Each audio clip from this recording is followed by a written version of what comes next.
السلام عليكم أصحاب دقالقة سود وهذا واردين سلامينا halkan maanta waxaa la jooga Ibrahim Muuse Baqardhe oo ah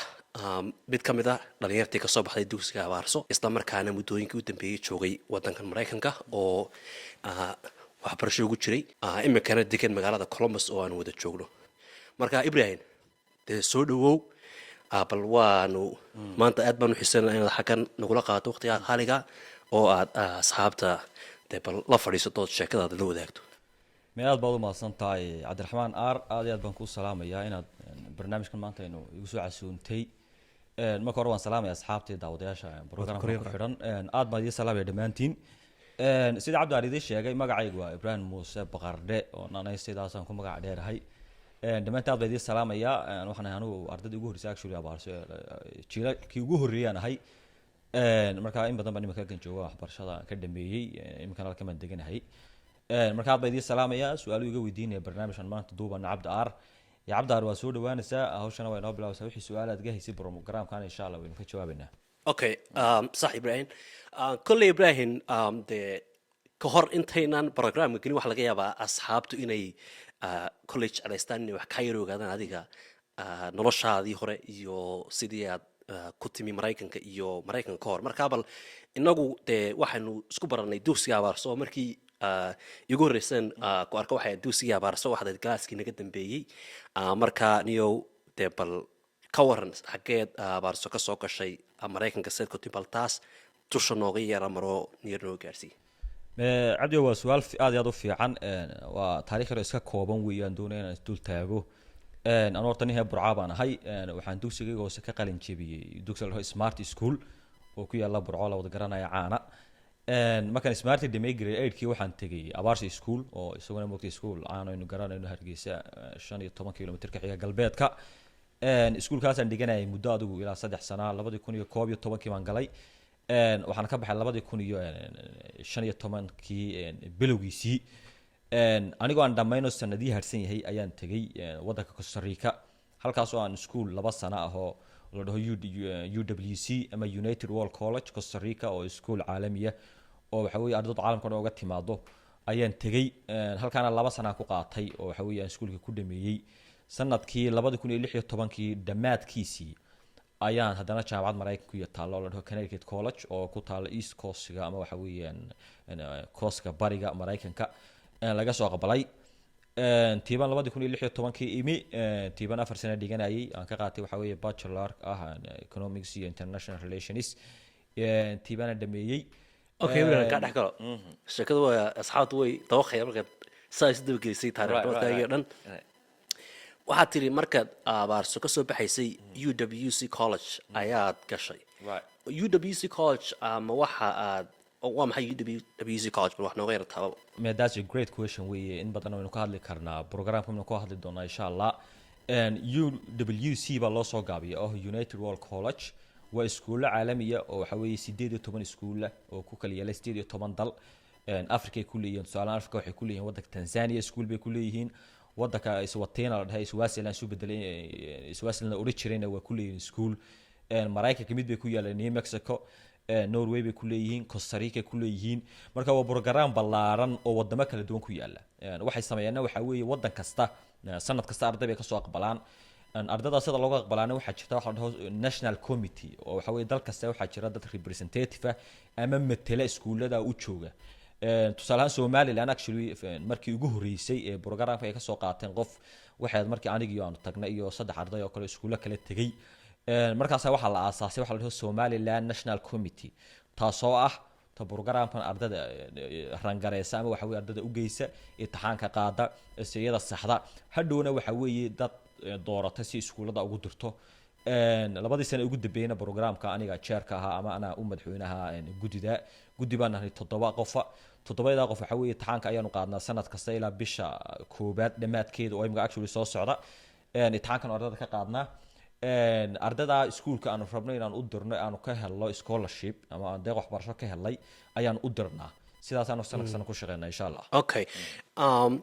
marka adigu marka UWC College UWC ay ku soo qaadanaysay ardayda ugu horeysay laga soo qaato Somaliland waxaad adigu dee iskuulka abaarsaad ka socotay dadka badankooduna way la socdaan in ardayda ka imanaysa dugsiga abaarso iyagu dee ay yihiin abaarsta iskuul caalamiya oo ardaydeedu ay dee si fudud ugu iman karaan maraykanka waxbarasho marka adigu UWC markaad ka imanaysa abaarso kolley wax laga yaaba taasi inay ba ku saamaxdo dadkii horeysa kamid noqoto adigoo haddaba taagay bal ka waran dadka wadankii jooga ee aan abaarsa dhiganayni ma geli karaan UWC si ay hadday suurakawtay geli karaanna maxaa ay u baahan yihiin waa absolutely waa su'aal aad iyo aad u fiican abdaarow programkan UWC waa program horta qof kasta oo waxa weeye Somalilander ah waxa weeye u furan sida u shaqeysaana waxa weeye dal kasta wuxuu leeyahay committee u gooniya oo iyagu soo doorto ardada tusaalahan Soomaaliya waxay leeyihiin Somali National Committee anagu shaqaan isku leeyahay ma jirto Somaliland waxay leedahay Somaliland National Committee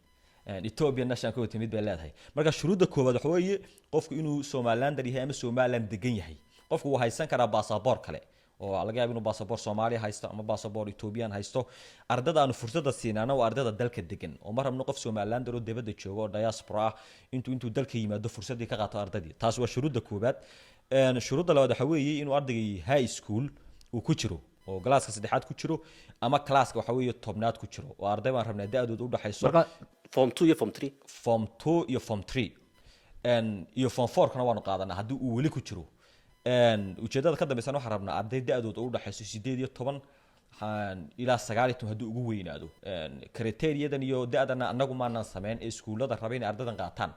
ayaa noo sheegay sanadka da'd ay rabaan ardaygu intuu leeyahay marka haday iskuuladan soo dalbadaan qof 18 jir ay rabaan waxa weeye qof 18 jir ayaan u helnaa haddii 19 rabaan 19 baan u helnaa cid kastana waa abala garan kartaa okay 18 jir baa tagay 19 jir right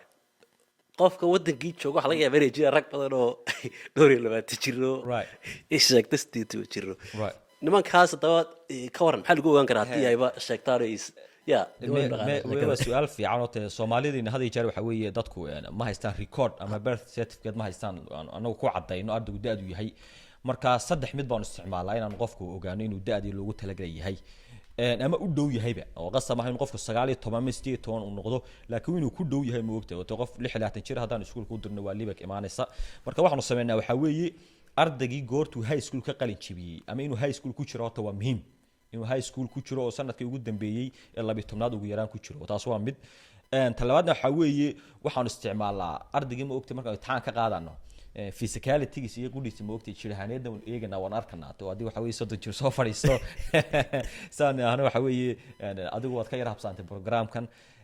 marka labadaba waan isticmaalaa laakiin waa run oo way adag tahay in qofkii da'diisa caadi loo saxo qofkiina ma ogtahay certificate beena waa samaysan karaa laakiin waxa noo muhiimsan oo focus kareena inuu qofkan high school la ku jiro tayana leeyahay oo ugu dirkano iskuul caalami ah hadii aan labada ka helo wixii kale ma ogtahay meel aan gudubna waa la helayaa da'duna waa muhiim laakiin qofkii taadu aad u weyn yahay oo 20 iyo dheeraad iyo 24 25 tii ardaydu wax la dhiganay iskuuladan u dirana da'doodu waa 19 waa 18 isaga qudhiisaba uma fiicneenba ama iyadayna u fiicneenba marka da'dan waxaan isku daynay inay 19 ugu sareyso sometimes ama marka qaar waxa dhacday in 20 ay dhici karto hadii iskuulku aqbala weeye marka sidaas aanu insha Allah ku eegnaa okay sajinayl ku siinaya dadka waxa laga yaabaa hadalka dejinaysayo dad badan waxa laga yaabaa inay ku dabaqaan makraysta right waanu ka warhaynaa tahay aftahano oo hadalka saa shubaye right asxaabta hoos u dhigaa bulshada kaadida kala way dabaqayaan ma wixii cabashaba waa qaadanana okay haddaba Ibrahim bal waxaad tiri ardayda wadanka joogta ee ku jirta form 3 iyo form 2 iyo ilaa iyo form 4 way geli karaan imtixaankii oo ma aha oo kaliya qofku inuu abaarsa ma soo sameeyo iskuulaha tabka ka soo baxo processkan si uu qofka wadankii jooga u galo bal xaquu maraya yuu la hadlayaa muxuu u baahan yahay inuu soo qaato imtixaamo international oo ay kamid yihiin SSAT-ga ama SAT-ga ayuu u baahan yahay bal taa in yar ka taabo dusha ka yara maro maya waa su'aal aad iyo aad u fiican abda aarow waxaan doonayaa arrinta ah programkan ya abalay garay kara iyo qoran kara waa su'aal aad u muhiim ah waanu lagu soo celceliyaa programkan maadaama uu yahay program ku magacaaban ardayda Somaliland oo dhan qofka ama abaarsaa dhigto ama ha dhigto Nuurudiin ha dhigto cid doona iskuulku doona ha dhigtay inuu soo abalay garay uu soo qoran karaa programkuna wax shaqo uu ku leeyahay iskuul xiriir la leeyahay ama abaarsaa noqoto ama iskuul kale male national committee anigu waxa weeye mas'uul ka hayo aan gudoomiye oo hayba programka rangareysa ama maamusha waana ka madax banaanay iskuul kasta Soomaaliland ku yaala ama abaarsaan noqdo ama ha noqdo iskuulka laba taas waa muhiim weeye oo sanadii soo dhaafay actually waxaan u dirnay arday ka yimi sheekh ayaan u dirnay oo heer abaarsa ahayn waxaan dirnay sanadkii ugu dambeeyay oo kale ardayad ka timi Burca Academy oo iskuulka ah Burca ka furan baan u dirnay Tansaaniya marka ardaygu hadduu uu fulfill gareeyo ama uu la kulmo shuruudihi aan ugu talagalay iskuulku doono dalka meeshu doonaa ka yimaadee waanu qaadanaa waa loo dirayaa deegaanku doonaa ka yimaad taas waa mid talabaad waxa way shuruudaha sideeba loo buuxinaya iyo halkeeba programkan warbixintiisa laga helayo su'aal aad u fiican iyaduna programkan anagu waxaan leenahay website-na waan leenahay la dhaho Somaliland National Committee waad eegi kartid warbixinteeda waxaanu kala leenahay actually on active ka nahay inta badan ku jirnaa page Facebook oo la dhaho UWC Somaliland beeshka waxyaabaan ku share gareena waxa weeye inaanu sanad kasta marka imtixaanku soo dhow yahay muddadii iyo xilliga la qaadayo aan ku share gareeno location-kii meesha lagu qaadayo aan ku share gareena waqtiga maalinta iyo saacadda la qaadayo aan ku soo share gareena formka la soo buuxinayo oo intuu ardayga imtixaanka u soo fadhiisan form baa jira la dhaho UWC form kaasuu soo buuxiya ardaygu ka waxa la weydiiyay waxa weeye warbixin guud oo qofka magaciisa magaaladu ka yimi Somaliland inuu yahay dhalashadiisii iskuulku dhigto inta markuu soo buuxiyo uu noo soo diraya waqtiga la soo dirayna anaga u sheegna markuu formka ardaydu noo soo wada diraan ee xilliga loogu talgay noo yimaado waxaanu sameynaa cidii buuxisay shuruudihii ayaa u soo gudbay inay imtixaan u fadhiistaan imtixaanka loo fadhiisanaya waa xisaab iyo English xisaabta waxa weeye waa mid ah levelka pre-calculus baa ugu sareysa iyo algebra labada baa u sareysa oo xisaab aad u adkeeno moogtaan aad u adkeyn sida calculus in ku jiran fara badani xisaab aad u jilicsan ma aha moogtay laakiin adu waa dhexdhexaad isku jiro arday kasta oo levelkiisu form 4 yahay ama form 3 yahay xisaab ka shaqeyn kara weeye taa waxaan ku eegnaa ardayga xisaab ahaan halkuu joogo maadaama xisaabtu muhiim tahay talabaad oo eegnaa waa Englishta oo iyada Englishta waxaan qornaa essay qofka laga aqbalaa essayada sida loo qoraa waxa weeye qofka intuu gurigiisa u qaato ma soo qorayo goobta imtixaanku uu joogo ayaan ilaa 7 su'aalood oo mid walba 2 paragraph ama 2 paragraph lagu qorayo ayaanu ahnaa qor labadaas uu qoraa Englishkiisa iyo moogtay levelka qoritaankiisa oo muhiim u ah UWC-da iyadana saasan ku ogaanaa taa markaanu sameeyno stage-ka ugu dambeeya ama marxaladda ugu dambeysay wax ku dooranaa waxa weeye interview-ga markaanu imtixaamadii iyo essayadii aanu saxno 8 arday baanu soo fadhiisanaa oo finalize gareena inay interview fadhiistaan 8 arday waxaan uga qaadnay interview-ga committee-ga dhan oo 7 arday ah baanu su'aalo weydiina iskuulkiisa halkuu ka yimi waxbarashadiisa wuxuu dreamskiisa iyo riyooyinkiisa yihiin su'aalo interview-gana English buu ku baxaa marka muhiimadda interview-gan ka leenahay waxa weeye inaanu ardayga ogaano who he is qofkana waa kuma luqadiisu ma fiican tahay maadaama iskuul loo dirayo English lagu dhigo iyo maskaxaan qofku qof majuur ah oo waxa weeye waayo araga ma yahay oo moogta hadii iskuulo caalamka la geeyo Somaliland iyo dadkeedii mateli kara oo ina moogta wax naga yimaadaan mar rabno inaan arday dhigno hadhow doona iskuulku ku najixi waayo markaanu taa dhameeno waxaanu ka dooranaa ardayda finalka hadaanu sanadka 4 scholarship haysano 4 baanu dooranaa hadaanu 2 haysano 2 baan dooranaa hadaanu 3 haysano 3 baan dooranaa marka asaas uu programka u shaqeeyaa haduu ilaahay ka dhigo waxaan ugu soo dambaysiinayaan doonayna ilaawin sanadkan waxa soo socda applicationski bishan dhamaadkeeda haduu ilaahay ka dhigo ayaanu warbixinta buuxda soo gali doonaa page-kayga Somaliland UWC Somaliland page-ka follow gareeya again waxa la dhahaa UWC Somaliland warbixinta buuxda ka helaysaa linkigana ama page-ka linkigiisa xagga hoosan ku soo dhijin doonaa oo xagga ka raaci doontaan si aad ula socotaan wixii warbixin cusub soo kordha marka Ibrahim waxa tiri 8 arday baa u fadhiistay taxaanka 8 arday ma number bale inta la qaadanaya ma waa good question 8 arday uma fadhiisato imtixaanka waxa u fadhiisan kara many people baa u fadhiisan kara 100 arday baa u fadhi marba u jirtay 100 arday noo fadhiistay marba 150 fadhiisanaysa 8 arday waa kuwa finalka tagay interview-ga marka imtixaankan ka qaadno essayadii ka qaadno interview-gii bay geliyaan oo stage-ka ugu dambeeyay 8 arday baanu dabanaa inta fursadoodii jirta oo sometimes iskuulada qaar waxayna siiyaan 4 scholarship sometimes 5 bayna siiyaan anagoo ku maal qaybsanana inta aanu haysano fursado baanu 8 ka soo dooranaa sidaas ay bana ku socotaa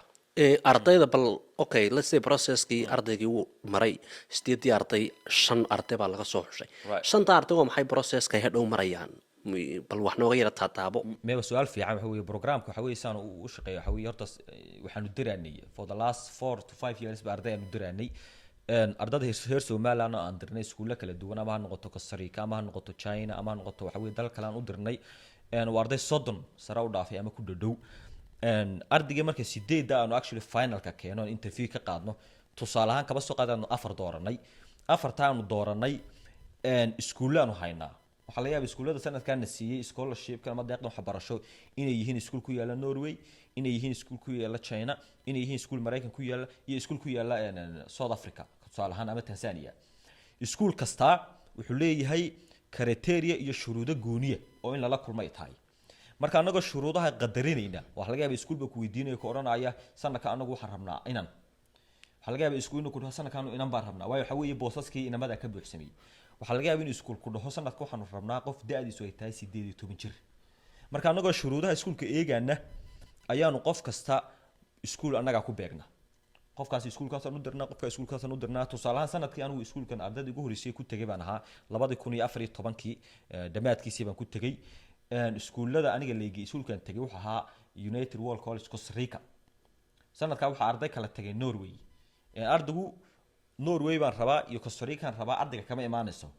ardayga meesha loo dirayo waxay ku xiran tahay committee meesha ku doorto committee-guna iyadu iskama doorato ikhtiyaarkeeda kama yimaadee iskuulku ardaygu noocu yahay uu rabo iyadoo ka tixraacaysa bay iskuulka u dirtaa ardayga okay marka iskuulkii ardaygii marad ku xidhaan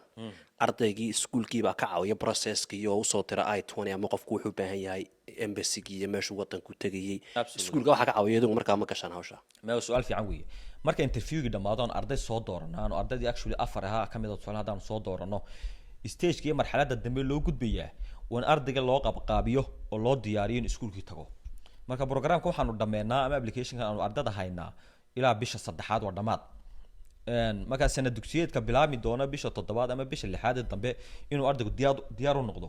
ayaanu rabnaa iskuulkiisa tago marka anagu haddaan national committee ganahay waa la sii shaqeynaa ardaygu inuu dalkii ka baxo oo si wacan uga baxo waxa weeye si nabadgeliyo oo waxa wuxuu u baahan yahay aanu ka sii caawino waxaan ka caawin karno waxyaabahan ka caawino waxa kamida markuu ardayga la aqbalo foomam badan baa la buuxinayaa oo laga rabo qofka national committee-ga gudoomiyaha inuu buuxiyo ilaa 7 form baan buuxiyaa anigu aan ardayga wax informationkiisii wuxuu yahay anu recommendation letter baan u qoray ardayga markaan doorno sababtan u doornay inuu arday fiican oo aan ku qanacnay inay moogtay iskuulkan ku soo baxaya hawsheeda waanu dirnaa foomka markaan dirno iskuulkii wuxuu u soo diray acceptance letter ama waraaq aqbalaada inuu ardayga aqbalay oo anagii sidaa uu ku aqbalay aan u gudbinay markuu ardayga aqbalo waxa laga shaqeeyaa ardayga in fiisihi loo hagaajiyo tusaale ahaan wadamada ardaydan u dirno inta badan ama safaaraday u tagaan ama qaar iyaga u soo diraba tusaale ahaan wadanka Costa Rica kale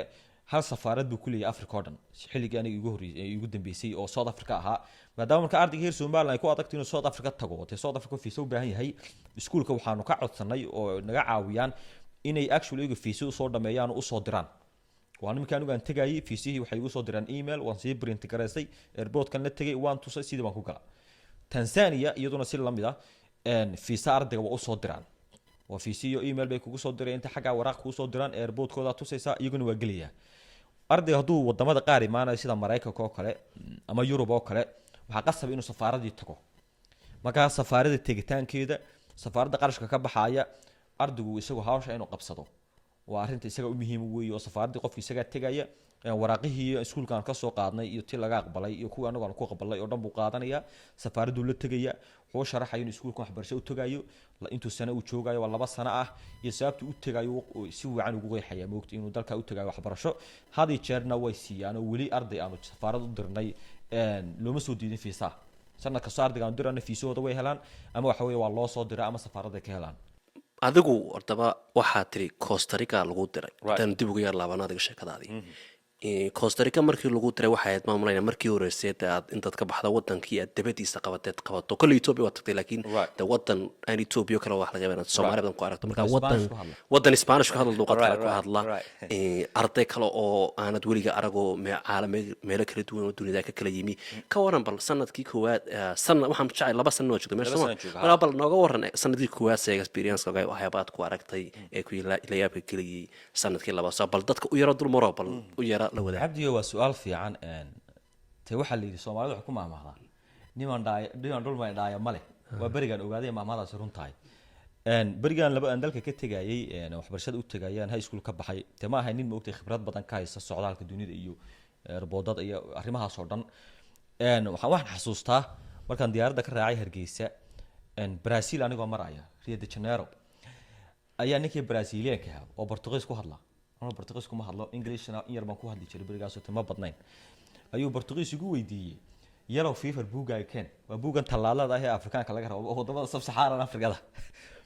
anna buuga waan haystay laakiin aad sababaan ku soo ilaaway ayaa baa dhacday baan siriyo maanta waa lagu celinayaa ninkan isma fahmaano Portuguese ku hadlaa dabana waxa weyn cid igu dhaweyd ayaan u tagay Ethiopian Airlines xafiiskeedii baan tagay aan siitay iyaga meesha cid kugu dhow yala Soomaali ma joogtay war ninka kale igala hadlaan ku wariyo Portuguese kuma hadlo buugeena waan soo ilaaway nin baan u tagay fiican Ethiopian Airlines xafiiskeeda jooga ninkii baan u sharxay sub-Saharan Afrikadu Somaliland kuma jirto oo wadamada ka hooseeya ku wariba marka aniga kaarkan la igama raba doodii baa adigu diyaaradiina 20 meer ba kaadhay inay duusho adigu ilaahay amarkiisa ilaahay baa ii fuudeeyay ninka uu iska kaysii daayay ninkiina uu ila tagay sidii baan ku tagay dalkii oo marun baa Somaliland kuma jirto sub-Saharan liiskiga lagu madar Somaliland iyo Soomaaliya midna lagu madar waxa hooseeya baa la dhahaa adigu sidii baan ku badbaado aan ku galay markaan dalkii tagay mid kale aan kugu daray bil baan habsanaha oo fiisaha iga habsaamay marka iskuulkii waxaan tagay iyadoo ardadii sii diyaar garowday ardadii isa sii baratay orientationkii dhacay classeski bilaabmeen oo aan bil anugu habsanahay marka maadaama aan dadkii ka dambeeyay laba option baan haystay oo ah inaan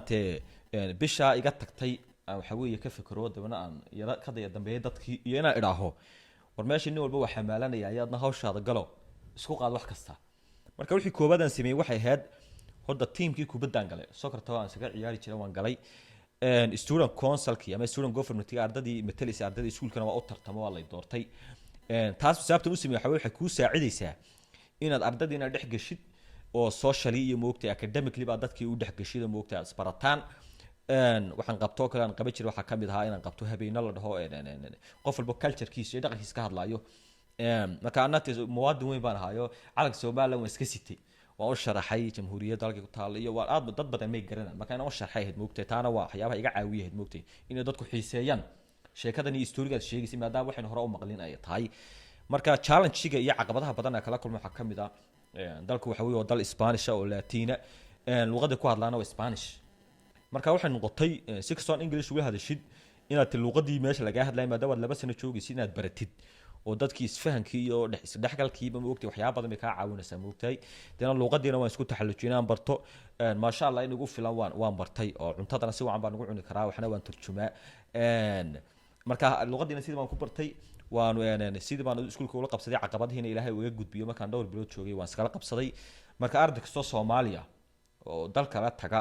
waa caqabadaha sugayay kamid tahay anigu ardada markay ka imaanayso dalkii ama ka yimaadeen abaarso ama burca ka dhima ka yimaadeen ama iskuulo kale ba ka yimaadeen waxyaabahan u sharaxay kamid tahay oo challenges iyo caqabado fresh oo aan dalkii marka joogtay maadaama dadku ku jirtay Soomaali ahaayeen dad muslim ahaayeen dad aad isdhex gasheen oo family iyo ehel ahaayeen marka duni kala tagtay iskuul lagu xareeyo 2,000 arday dhigato 2,000 hadii doonaan 80% cadaan yihiin hadoogow waxaad u baahan tahay inaad si looga macaamil lahayd la timaadid in adigu aan dhaqankaagina ka tagani diintaadii iyagana ma ogtahay aad iskaashana iyo warbixino aad ka siin lahayd aad bay muhiim